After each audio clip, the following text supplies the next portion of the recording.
বন্ধুরা চলে আসলাম আজকে একটা নতুন রেসিপি, আমার কাছে নতুন রেসিপি, এটা তোমাদের সাথে আমি শেয়ার করব। আর আজকে কি রেসিপি সেটা তোমরা দেখেই বুঝে গেছো। এই যে এটা হচ্ছে কাঁকড়া মশলা বানাবো। আর কাঁকড়া মশলা বানাবার জন্য প্রথমে আমি এই কাঁকড়াটাকে ম্যারিনেট করেছি নুন, হলুদ আর হচ্ছে লঙ্কার গুঁড়ো দিয়ে। এটা 10 মিনিটের উপরে ছিল। আর মশলা যাবে যেমন ফোড়নে যাবে এলাচ, দারচিনি, শুকনো লঙ্কা, তেজপাতা, এটা দেবো ফোড়নে। আর সর্ষের তেল দিয়ে রান্নাটা করব। আর অতি সামান্য মশলা দিয়ে পেঁয়াজ কুচি এটা ভাজায় যাবে। আর এটা হচ্ছে একসাথে বাটা আদা রসুন পেস্ট, আর আছে কিছু বড় বড় করে টমেটো কাটা। আর তার সাথে গুঁড়ো মশলাগুলো অবশ্যই যাবে, লঙ্কার গুঁড়ো, ধনে গুঁড়ো, জিরে গুঁড়ো, আর কাশ্মীরের রেড চিলি কালারের জন্য এই পাউডারটা দেবো। ঠিক আছে, তো চলো রান্নাটা শুরু করা যাক। হলুদ নুন তো অবশ্যই যাবে। প্রথমে ফোড়নে দেওয়া যাক। তেজপাতা দিয়ে দিলাম, দুটো তেজপাতা আছে, এলাচ দিয়ে দিলাম, দারচিনি দিয়ে দিলাম দুটো শুকনো লঙ্কা। আর এটা একটু ভেজে আসার পরে হয়ে গেছে এটা ভাজা। এবার দিয়ে দেবো কিছু পেঁয়াজ কুচি।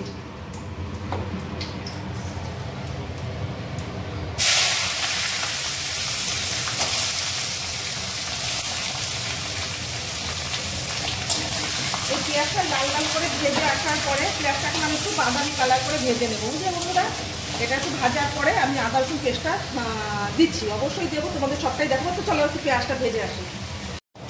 তো দেখতেই পাচ্ছ বন্ধুরা, পেঁয়াজটা আমি কত সুন্দর করে লাল করে ভেজে নিয়েছি। আর আমার পেঁয়াজটা ভাজা হয়ে গেছে লাল করে। আর এখন আমি এতে অ্যাড করবো এই আদা রসুনের পেস্টটা। এই যে আদা রসুন একসাথে পেস্ট করে নিয়েছি। আর এখানে আমি এক বাটি গরম জল করে নিচ্ছি। যার যতটুকু লাগে ততটুকুই দেবে। এই গরম জলটা আমার লাগে, এখানে গরম জল বসিয়ে দিচ্ছি আমি। তো চলো এখন আদা রসুনের পেস্টটা দেওয়া যাক।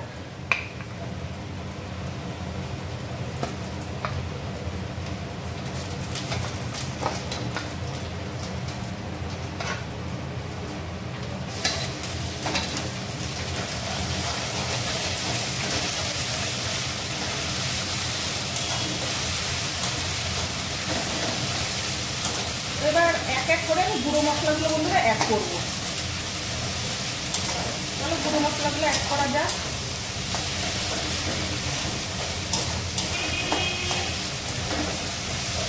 আর কাঁকড়াতে একটু রসুনটা বেশি দিলে ভালো লাগে। আমি একটু রসুন এখানে বেশি ইউজ করেছি, তোমরা তোমাদের মতো করে দিয়ে দেবে। তাহলে এবার গুঁড়ো মশলাগুলো আমি অ্যাড করি। টমেটোটা পরে দেবো। প্রথমে দেওয়া যাক লঙ্কার গুঁড়ো।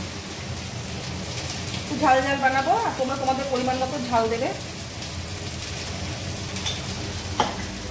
দেবো ধনে গুঁড়ো,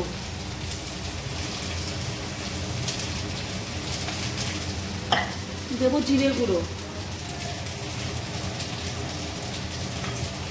আমার পরিমাণ মতো আমি একটু নুন ইউজ করবো। দিয়ে দিলাম লবণ। দেবো এবার হলুদ গুঁড়ো। আর হলুদ লঙ্কা দিয়ে মাছটা ম্যারিনেট করা আছে, তারপরে এখনো আমি আমার পরিমাণ মতো দিয়ে নেব। দেবো হলুদ গুঁড়ো,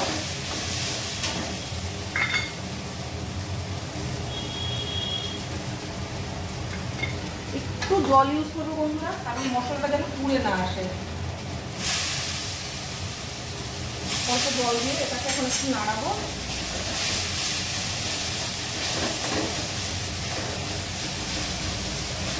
যতক্ষণ না মশলাটা থেকে তেল ছেড়ে আসবে ততক্ষণ আমি মশলাটা কষাতেই থাকবো বন্ধুরা।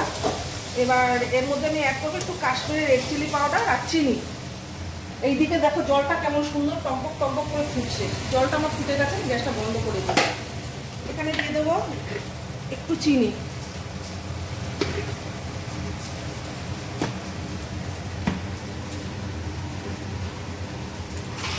এবার দেবো কালারের জন্য কাশ্মীরি রেড চিলি পাউডার। তো এখন এটা বেশ কিছুক্ষণ নাড়বো। আর এমনভাবে নাড়বো যাতে পুড়ে না যায়। গ্যাসটা এইভাবে রাখতে হবে, সিমে, হাই মিডিলে রাখতে হবে, মিডিয়ামে। তো চলো এবার এটার মধ্যে দিয়ে দেওয়া যাক টমেটোগুলো।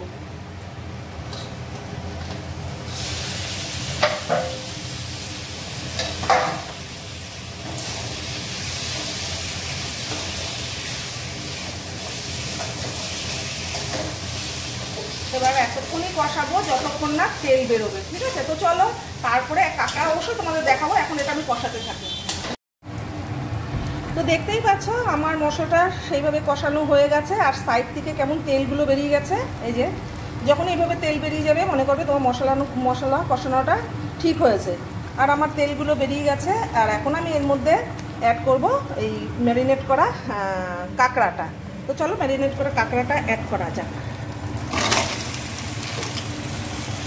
এবার এটা দিয়ে আমি প্রায় 5-7 মিনিট ভালো করে কষাবো।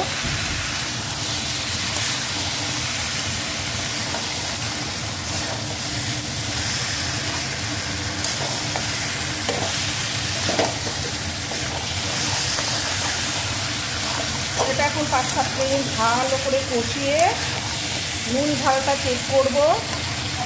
আর আমার পরিমাণ মতো আমি গ্রেভি রাখবো, আর এটা গ্রেভি রাখলে সেই পরিমাণে রাখতে হবে যাতে নামিয়ে রাখার পর রেসিপিটা কমপ্লিট হয়ে যাওয়ার পরেও তোমার গ্রেভিটা একটুখানি গাঢ় হয়ে আসে। তো এটা এখন ভালো করে আমি কষাবো প্রায় 8 থেকে 10 মিনিট। এটা 8 থেকে 10 মিনিট কষাবো। আর এখানে তো তোমরা দেখেই রেখেছো জলটা গরম, এই যে জলটা আমার মতন দেবো। 2টো কাঁচা লঙ্কা আমি এর মধ্যে অ্যাড করবো, এটা চেরা কাঁচা লঙ্কা 2টো অ্যাড করবো। আর বন্ধুরা এটা যখন নামাবো তখন এই যে গরম মশলাটা কেটে রেখেছি, এই গরম মশলাটা লাস্টে দিয়ে নামাবো। তো চলো এটা ভালো করে কষিয়ে নেওয়া যাক। কষিয়ে আমার পরিমাণ মতো আমি গরম জল ইউজ করবো। এটা এখন ভালো করে কষাতে হবে।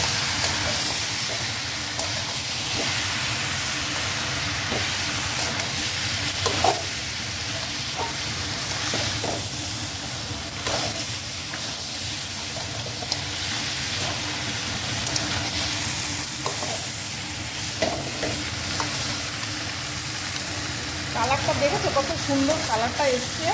আর ঝাল ঝাল করে বানাবো, সুন্দর একটা কালার এসছে। এটাকে বেশ 5-10 মিনিট আমি একটু কষিয়ে আমার পরিমাণ মতো জলটা দিচ্ছি। তো দেখো বন্ধুরা এটা আমি হাই টু মিডিয়াম গ্যাসে আমি ভালো করে এটা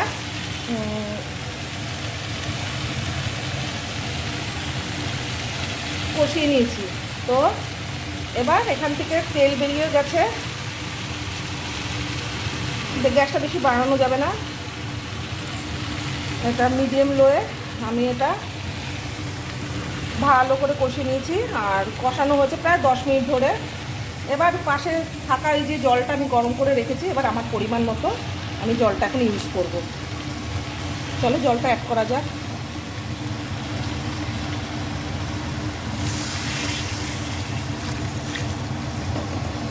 তোমরা যে যেই রকম গ্রেভি খাবে, যেই রকম খাবে ঝোল, সেই রকম। এটা ঝোল অ্যাকচুয়ালি খায় না, এটা কষা কষা খায়। তো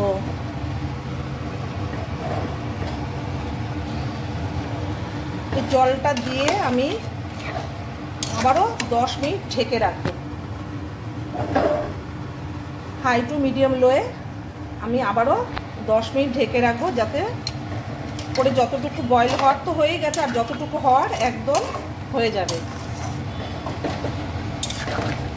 একদম বয়েল হয়েই গেছে। আর একটু আমার কষাবার সাথে সাথে এখন যেহেতু জলটা দিয়েছি এটা একটু টানাবার সময় একটুখানি, যেহেতু গরম জল বেশিটা সময়ও লাগবে না, হয়তো আমার 5 থেকে 7 মিনিট আর একটু এটা ঢেকে দিয়ে রান্না করব। তার মিডিলে আমি নুন ঝালটা চেক করে নিয়েছি। আর অবশ্যই নামাবো যখন আমি এই গরম মশলাটা, সানরাইজের এই গরম মশলাটা দিয়ে আমি নামাবো। গরম মশলাটা কাটা আছে, এটা দিয়ে নামাবো, বুঝতে পারলে বন্ধুরা। তো চলো এটা একটু ঢেকে রাখা যাক, একটু ঢেকে রাখা যাক।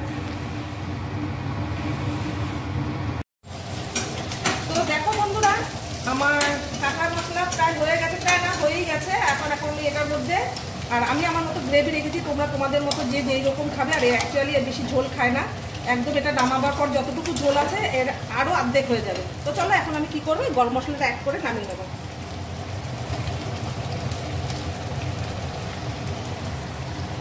পুরোটাই দিয়ে দিলাম 1 প্যাকেট। দারুণ দারুণ একটা স্মেল বেরোচ্ছে, দারুণ দারুণ কি বলবো, আমার তো একদম জিভে জল চলে এসেছে।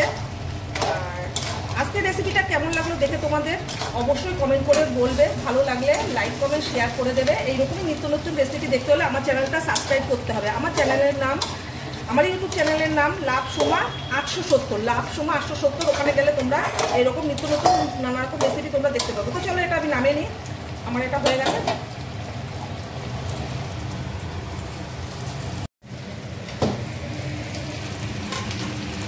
কষা কষা কাঁকড়া মশলা রেসিপি, দারুণ হচ্ছে দেখতে, আর একদম ঝোলটা ছেড়েই গেছে।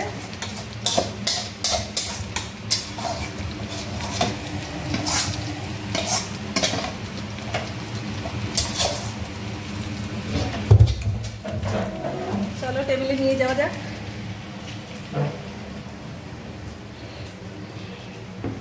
এই হলো কাঁকড়া রেসিপি। আর এই চ্যানেলটা তোমরা ফলো করতে ভুলো না, লাভ সোমা 870 ইউটিউব চ্যানেলটা। এতটুকুই ছিল ভিডিওটা।